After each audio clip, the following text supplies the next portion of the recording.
last weekend's festivities on Saturday night, it was the PFL debut of the UFC heavyweight champion, Francis Ngannou.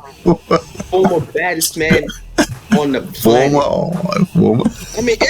You according to your BMF conversation, if you apply it to this, then I can't call him baddest MF on the planet. Don't be using my comments. Don't be using my points against me. Yeah. I'm against you. I'm just saying it. So what you mean? Former? Nah, he never lost the UFC belt though.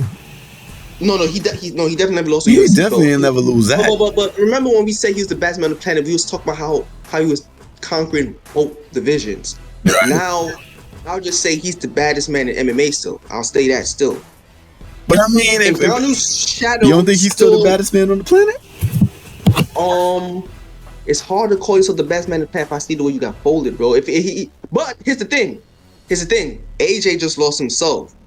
So if they want to do if Ngannou wants to run it back, I don't think, and AJ says nah, then I'll give it back to him. Nah, AJ got the. I don't think anybody arguing between Ngannou and AJ. I think that's the dust is settled on that. Well, jokes aside, his shadow still looms over the heavyweight division in the UFC, and it always will. Oh, absolutely.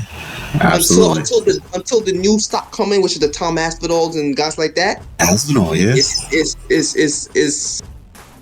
And that's if John Jones never fights Tom Aspinall. If he just leaves and they got to start from scratch, then that gives them a new breath of fresh air. But if Tom Aspinall beats John Jones, then Ngannou's shadow still looms over the division. Yes. If Aspinall, if you said that Tom beats John Jones? Yeah, if he beats John Jones, then the question will still Ngannou would pop. Ngannou's name would be in that conversation somewhere or another, bro. Well, here's what I'll say. I counted out a little bit with this. I think that the UFC, generally speaking, and Ngannou losing to AJ kind of helps this notion a little bit. They have so many compelling storylines and fighters at this point that are established, and it's a well-oiled machine. There's several. I feel like Ngannou is a little bit on the back burner because of the knockout. And the UFC storyline at heavyweight, right now it's a little dry because of the Stipe John Jones thing. But there's two things that can really overshadow Ngannou in the heavyweight division. Two things. Let's hear it. The first thing is Aspinall winning the belt, beating John Jones for the belt. That's one. But the other thing is something that we talked about before. Okay. If Alex Pereira decided to go to heavyweight and won the heavyweight championship, which would mean he would be the first fighter in UFC history, I don't know if this is MMA history, probably MMA history, to have won 3 belts in 3 different divisions, and he would actually be champ with light heavyweight and heavyweight. That would be, and especially if he beat John Jones to do it, he would be the new baddest man on the planet without even stepping into a boxing ring, bro. I'm gonna say this to that. You can kind of put Tom Aspinall and say, hey, doesn't have the residue of Ngannou. There's nothing, he's not tied into Ngannou in any way. With John Jones, it was the fight that never happened, and with Stipe, we all know how that went. Okay, so you kind of could say, oh, well, you're over there, he's over, this is the new face of, you can kind of do that. And I feel like with the PFL, I don't know if they're gonna, Shelz, they gotta bring some people in, bro. I don't think Ngannou, when Ngannou first got there, I felt like they could have put him in there with anybody. He was still on fire. That's not the case right now. So I think they gotta find somebody to put him in there with, bro. Because if it looks like it's crickets. They asking after the fight. They're like, well, who's next? And it's like, no, and that raises the problem. You're absolutely right. That raises the problem. Because when I saw it, that's what the first thing I thought was, like, who is it gonna feed him? Yeah. Like, even that fight itself, it's like, okay, cool, but it's still like, we still know this is a big fish in a small pond. Yeah. That's what it is. That's what it is. Yeah. They need a name, even if it's washed up. They need somebody. Yeah, They need some. Yeah, but it, sadly, bro, I don't care. Uh, uh, we got the UFC got the most legit lineup, bro. So unless you're in that lineup, you know, it's like I don't care what it's like. LeBron going to Europe to play basketball. Cool, it's still LeBron. He's run up the numbers, but he's doing it in Europe. He's not doing it in the NBA. With big names. So it's not gonna matter, bro. Right, you gotta, unless you bring those NBA names, not washed up NBA names, like current NBA names to Europe, where then we can say, all right, cool. But and I'm applying it to the MMA world. Until you get that legit, even if it's washed up heavyweight champs, it's still not gonna be him competing with the best of the best. Period. It will be viewed as that, right? It's not. It's all gonna be tainted. So, like, this is a tragic thing for the heavy. Like, the heavy division is still wrecked, bro. It's an interesting. No, go, bro. No. Because I'm about to kind of change the subject. So you can keep going. Cool. So let me counter your 2 points. If either Tom Aspinall or especially if Alex Pereira beats, even especially because to me Tom Aspinall is like the future. Just because he's young. So both of them equally. If either one of them beat John Jones, now I'm gonna say especially Alex Pereira because of this reason, because of the 3 division champ situation. Kinda is the key word today, because you know why? The UFC is kinda. You say kinda. It's gonna be kinda counter it, and that's the key word. Because you know why?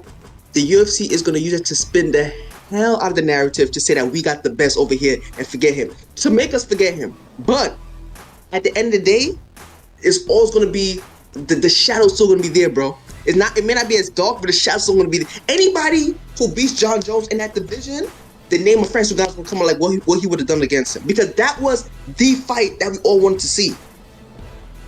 That was the fight. The only fight that was bigger than that would have been if Conor came back. There's no other fight bigger than John Jones versus Francis Ngannou. Yeah. That was the fight of all fights, bro. Mm-hmm. That fight was the fight to bring back legit breath back into the heavyweight division. Like, we was actually going to see that prestige come back to that division through that fight. And we missed out on it. So anybody that beats John Jones, that is going to come up. And we're always going to want that. So the only way to me that the shadow be gone is if John Jones retires and you got a whole new blood of people coming in. And Tom Aspinall. If Aspinall beats Tom Aspinall, we would give him that GOAT conversation without even an inkling of Francis Ngannou, because John Jones left.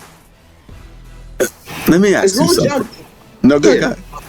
As long as John Jones is there, that big 3, John Jones, Stipe, you know, the big 3 we was all talking about, and I got to include Stipe in it.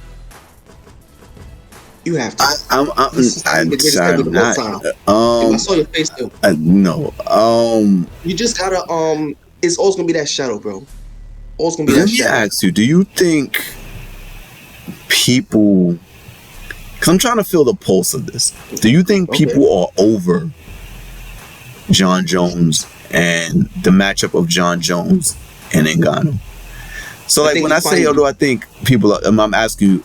Obviously, if it was made tomorrow, I think people would still, want to see it and, buy it.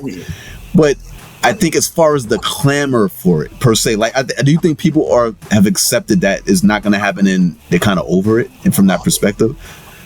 Because I'm getting that kind of vibe. I mean, we've come to terms with it.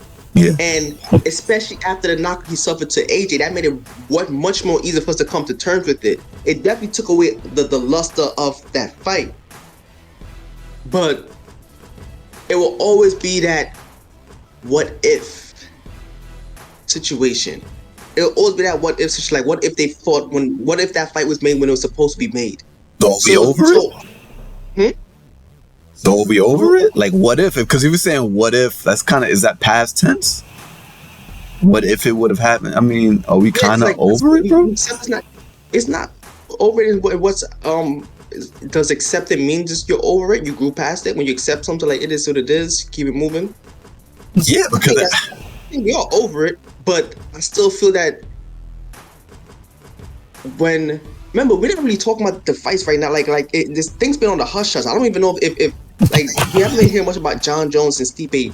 Like, there's not been much even promotion because of their nobody fight wants to see a fight. You're right. Nobody's right. Nobody's interested. Right. I don't know. I'm lost on that. Because what we really want to see in Ngannou and John Jones. I'm thinking John Jones.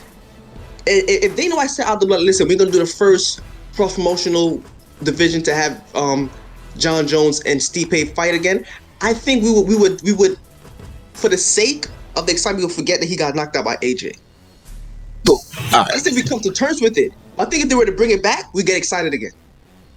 But that's the part. Like you said, if you remember how people were asking Dana White about it at one point, and people would, no matter what, look, Ngannou just knocked dude out just now.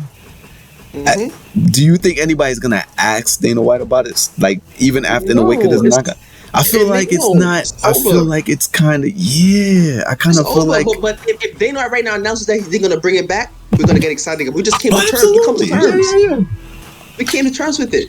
We just came to terms like it's not gonna happen. It's not gonna happen. But, okay, so here's why I'm getting at that. There's been other times in fight history where fights, especially in boxing, because boxing fights don't never like a lot of fights happen when it's not, when it's way past due. And no matter when Mayweather was supposed to fight Pacquiao, no matter who they lined up for Mayweather fight, and these were names. You talking about Mosley and all these people. It was names. At the end of the fight, we knew what the first one question in there was going to be: when are you fighting Pacquiao? When Pacquiao fought, it didn't matter how far apart in terms. We're not talking.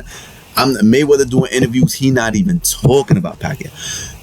And not only that, it's Spence and Crawford. Like, it's so many times, guys. But the interest in the fight, it was still being talked about. I feel like it's kind of quiet with that. Like, nobody's really saying anything anymore. Like, and what I'm saying is, I know you kind of addressed it that if they just said tomorrow, everybody would be interested again. But I think the interest comes from the clamor. Like, you don't let it go. You know what I mean? And I kind of feel like everybody's kind of like, it's gotten to a point where it's kind of blasé. Like, if it happens, it happens. Yeah. It's kind of that. No, again, we come from that. We believe it's not going to happen. That's why there's no more clamor. We gave up on it. But let me tell you why. Let me counter your Pacquiao, Mayweather, and Spence Crawford examples. The reason why the clamor never died in those situations because neither of those opponents lost before their matchups with each other. We never saw something from either one of those fighters that made us lose interest in their eventual matchup. Pacquiao. Huh? Pacquiao got knocked out. He got knocked clean out before, and the Mayweather thing was. Yo, he got knocked out. And it was quiet for a second, and then the questions when he started to win again. Matter of fact, it got a little quiet. Matter of fact, when that happened, he got knocked out.